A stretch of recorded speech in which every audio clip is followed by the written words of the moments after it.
All right, guys, we are back with video 2, dealing with our 3 and 6 week checkpoints.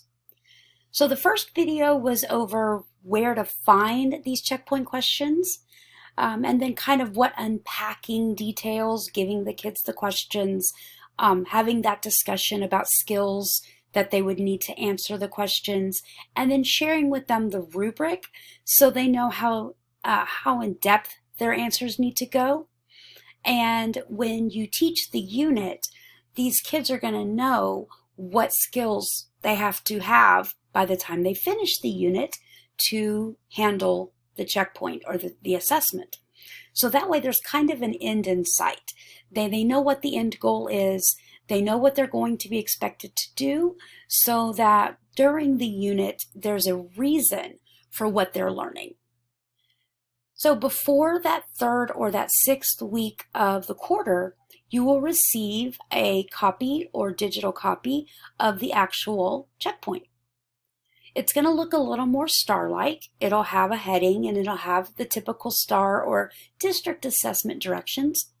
But if you notice the question, it's identical to the one that you've already unpacked with your classes. So the question has not changed. But what I have added is a little bit of structure for their answers. Now this is for 6th grade, so adding the structure for the answers I think is appropriate. If I was tooling or crafting this checkpoint for an Algebra 2 class, I may or may not add the tables.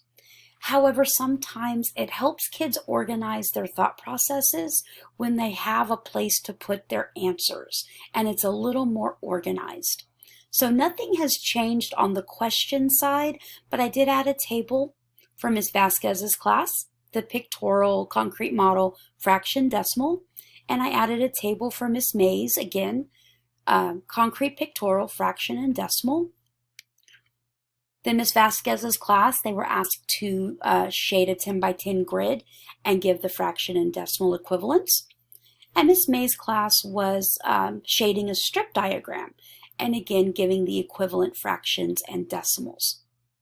And then part B was using those benchmarks again. So here a little bit of structure. They have to write the teacher in, the percent, the fraction, and then a benchmark fraction and a benchmark percent that would be the closest to their actual. Then if we look at question 2, again, we haven't changed the questions, but we have just added some tables for structuring their answers. And then which classes earn more money. And then again with that benchmark, fraction and percents, giving them the table just to kind of organize their thought processes. So this is the checkpoint. And this is what the kids are going to be answering for you.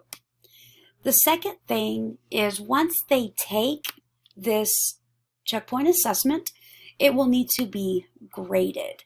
And grading will take place not only with the key, but also with that rubric. So I'm going to pull the rubric over so that we can look at it. And at this point, you should have already discussed the rubric with your students so that they understand what level they need to answer the questions to. So the scoring is a 4, a 3, a 2, a 1, or a 0. And then it tells them exactly what each answer needs to fit a certain category. Now grading on a rubric does take a lot of time because you do have to read through their answers. So there are some ways that you can do this and have it not be as time consuming.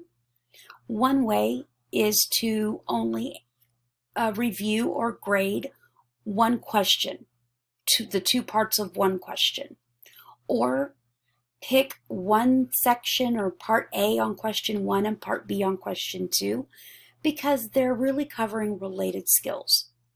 I would also allow my students to grade each other's, maybe taking the names off, or if you were doing this digitally, maybe using a Nearpod. Put a question up there, have the kids post their answers, and then share these different answers and have the kids tell you, I think that's a 4, I think that's a 2.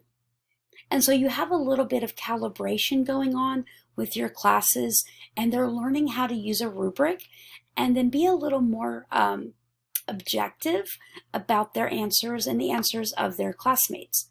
It's easier to be objective when you don't know whose answer you're critiquing.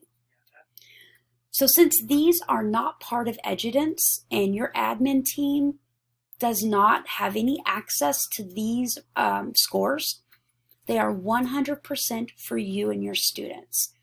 Therefore, grading, you have a large amount of latitude in how you grade these, what parts of it you're using, and then how to utilize the data.